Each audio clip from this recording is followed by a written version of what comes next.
Okey, Assalamualaikum. Kali ini Ustazah akan meringkaskan bab 9 tingkatan 3, iaitu bab garis lurus. Okey, dalam garis lurus, dalam bab garis lurus, ingat ya, bila sebut garis lurus, dia berkaitan, contoh garis lurus yang dimaksudkan adalah seperti ini. Ini garis lurus, garis lurus, garis lurus, garis lurus yang garis lurus yang ada di dalam satah kartas atau Cartesian's kartas. Okey. Baik.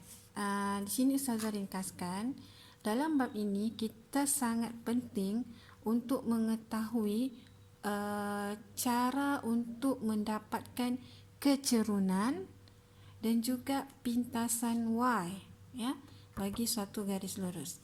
Dua perkara ini sangat penting dalam bab 9. Okey, bagaimana hendak menentukan kecerunan? Kecerunan kita boleh peroleh daripada 3 perkara. Ya. Pertama, kita boleh dapat kecerunan apabila diberi 2 titik. Okey, apabila ada 2 titik, maka kita boleh guna formula kecerunan. Ya.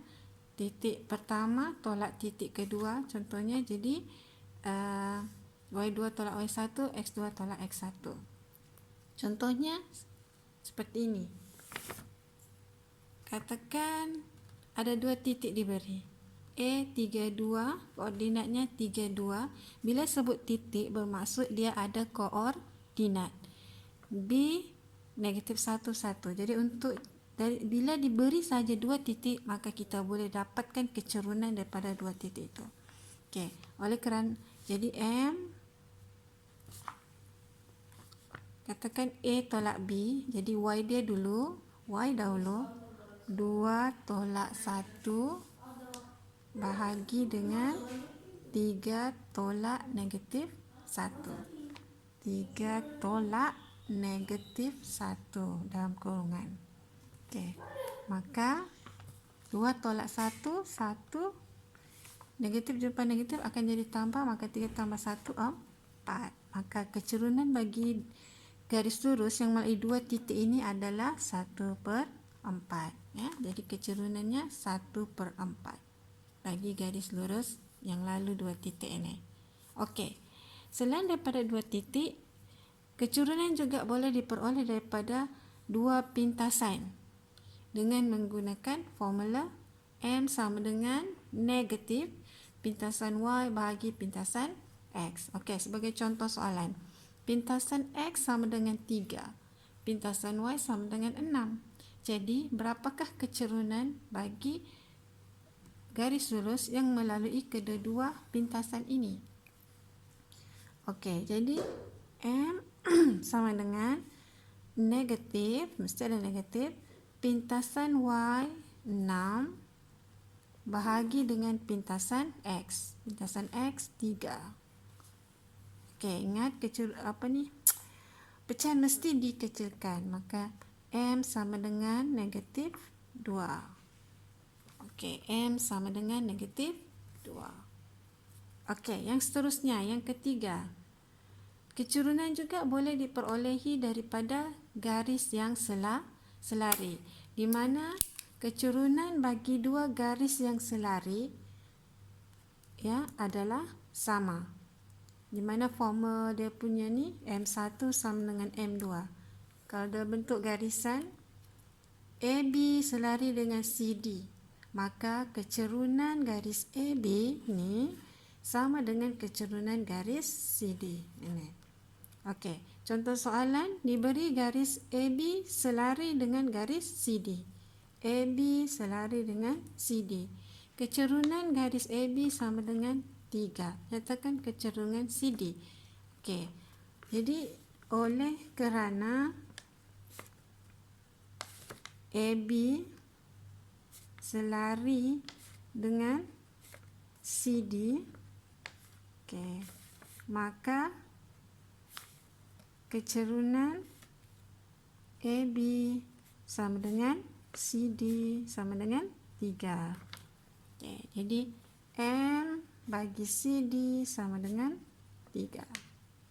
Ini adalah 3 cara untuk menentukan keturunan. Jadi bergantung pada soalan sama ada dia bagi yang pertama nikah, yang kedua ni ataupun yang ketiga. Okey, seterusnya menentukan pintasan Y. Ya, menentukan pintasan Y. Macam mana kita nak menentukan pintasan Y ataupun simbolnya sebagai C? Pintasan Y hanya boleh diperoleh dengan menggunakan rumus Y sama dengan MX tambah C. Okey, selain daripada rumusan yang ini, ya, yang pintasan ni. Ini kita boleh guna sekiranya kita ada keturunan dan pintasan X. Okey. Sekiranya ada keturunan dan pintasan X, tapi selalunya kita hanya dapat keturunan, pintasan X tidak diberi. Jadi selalunya pintasan Y ataupun C tu kita peroleh daripada satu titik yang berada di atas garis. Okey, sebagai contohnya, diberi A negatif 24, titik A ya, koordinatnya negatif 24, dan B koordinatnya 14. Tentukan keturunan dan pintasan Y daripada garis Y, daripada garis yang melalui AB. Maksud soalan ini ada dua titik, iaitu titik A dan B. Kita bayangkanlah, ini letak. Okay, ini titik A, ini titik B. Okay. Bila disamakan dia jadi satu garis. A tu negatif 24, manakala B tu 14. Macam mana ni? Sama siap dia ni. Tukar sana. Oh salah. Ini 21 ni, ini 1 ni ya. Salah. Ini 1. Okey. Daripada garis AB ini, soalan suruh tentukan C, pintasan Y bagi garis lurus ini.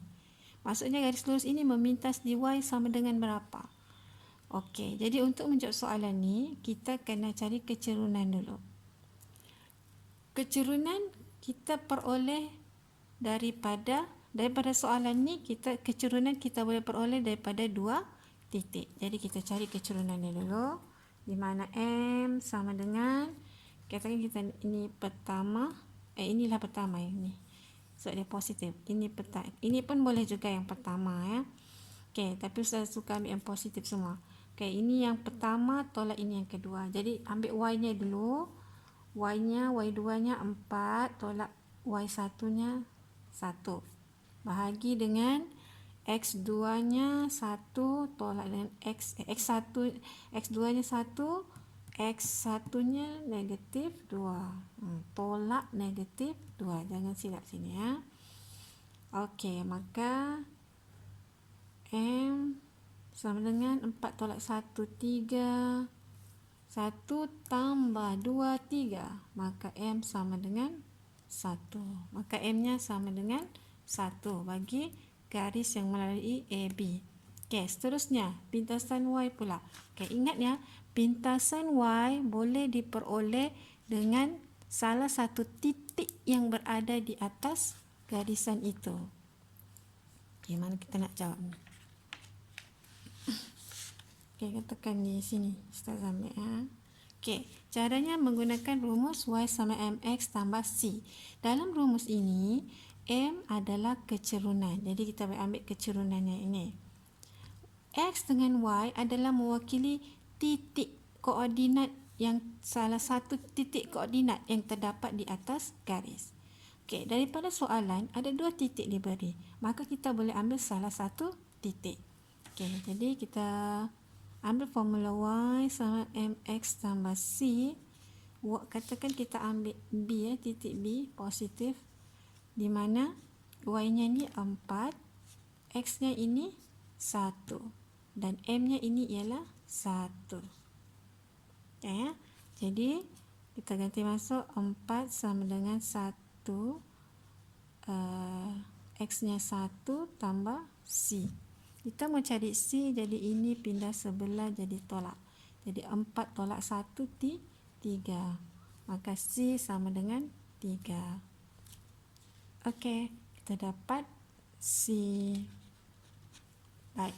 Jadi kita dah tahu sudah cara untuk menentukan kecerunan dan pintasan bagi suatu garis lurus. Ingat ya, pintasan diperoleh dengan mengganti masuk dua ni. Di mana nak dapat nilai X dengan Y-nya daripada suatu titik di atas garis itu. Okey, sekarang kita menentukan kecerunan lagi. Untuk tingkatan 3 ni, kita menentukan kecerunan lagi, tapi dan pintasan Y itu daripada persamaan secara terus.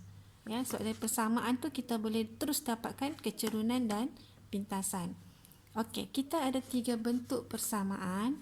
Y sama MX tambah C. Yang kedua, AX tambah BY sama dengan C, dan X per A tambah Y per B sama dengan 1.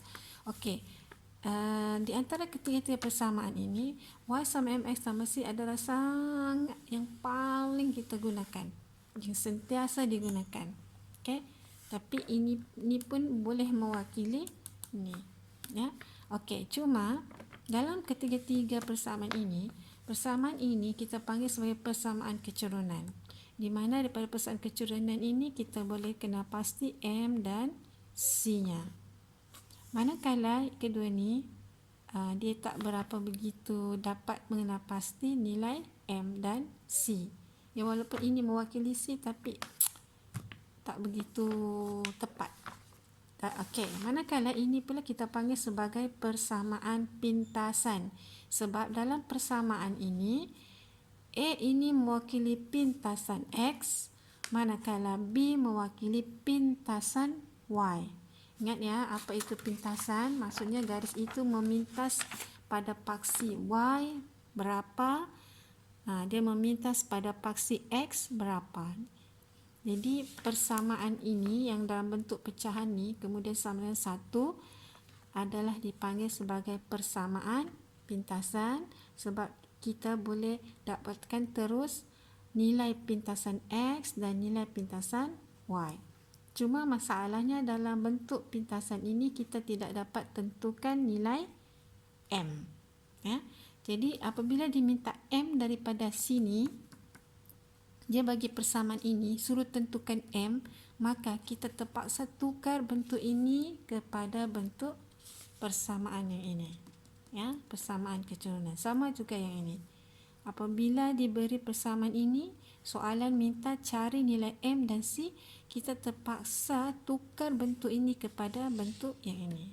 Sebab daripada bentuk ini saja kita boleh kedapati nilai M dan C secara terus. Jadi maksudnya daripada persamaan yang diberi, apabila soalan minta kecerunan pintasannya, maka kita kena ubah kepada dua ni, kena ubah kepada bentuk Y sama dengan MX tambah C.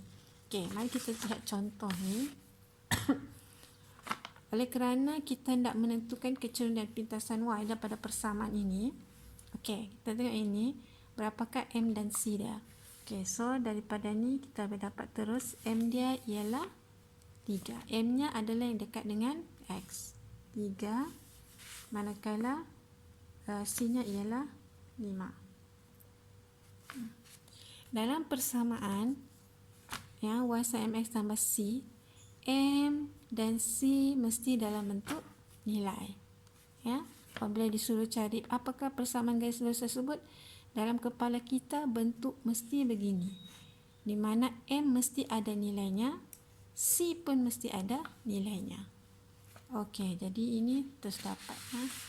Okey, manakala yang ini, oleh kerana kita tak dapat tentukan M dan C secara terus, maka kita ubah kepada bentuk Y sama MX tambah C. Okey, macam mana? Kalau nak ubah kepada Y sama MX tambah C, maknanya sebelah kiri hanya Y sahaja. Jadi yang lain perlu pindah ke sebelah. Okey, jadi kita pindah satu-satu dulu, 2X dahulu. Maka ini tinggal 3Y sama dengan 2X pindah sebelah, dia akan jadi negatif 2X tambah 5. Okey, kemudian ada 3 lagi. Kau tinggalkan Y, 3 pindah sebelah, maknanya semua bahagi dengan 3. Okey, maka bila bentuk begini kita boleh sudah tentukan M sama dengan negatif 2/3, manakala C-nya 5/3. Okey, selesai ya. Baik, yang seterusnya, yang ini macam mana kita nak pindahkan pada bentuk begini adalah biasanya sama ada kita satukan pembawa ini, 2 dengan 3, pembawa yang sama adalah 6. Okey, jadi kita darab 6 semuanya ni. X per 2 darab 6 tambah Y per 3 darab 6 sama dengan 1 darab 6. Ya. Ini potong, jadi 3X. Ini 3, ini 3X. Tambah ini potong, jadi 2Y. Ini darab 6. Okey, baru lurutnya. Jadi kita mau Y saja, maka pindah semua ni.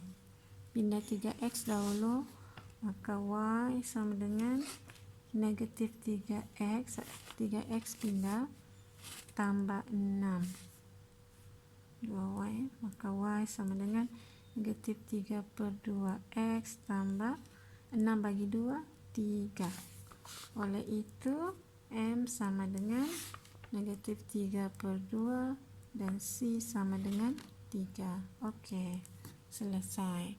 Okey, jadi maksudnya dalam garis lurus, kita perlu tahu 3 perkara sahaja, iaitu menentukan M berapa, C-nya berapa, dan masukkan M dan C kepada Y sama dengan MX tambah C sekiranya soalan minta persamaan. Boleh ya? Okey. Ada lagi satu bahagian, iaitu mencari persilangan titik antara dua persamaan. Ustazah tidak fokus bahagian itu sebab dia hanya menggunakan kaedah persamaan serentak. Jadi kamu kena kuasai kemahiran persamaan serentak. Kalau kuasai kemahiran persamaan serentak, jadi untuk menentukan titik persilangan itu jadi mudah sebab konsepnya hanya menggunakan persamaan serentak. Ya, okey.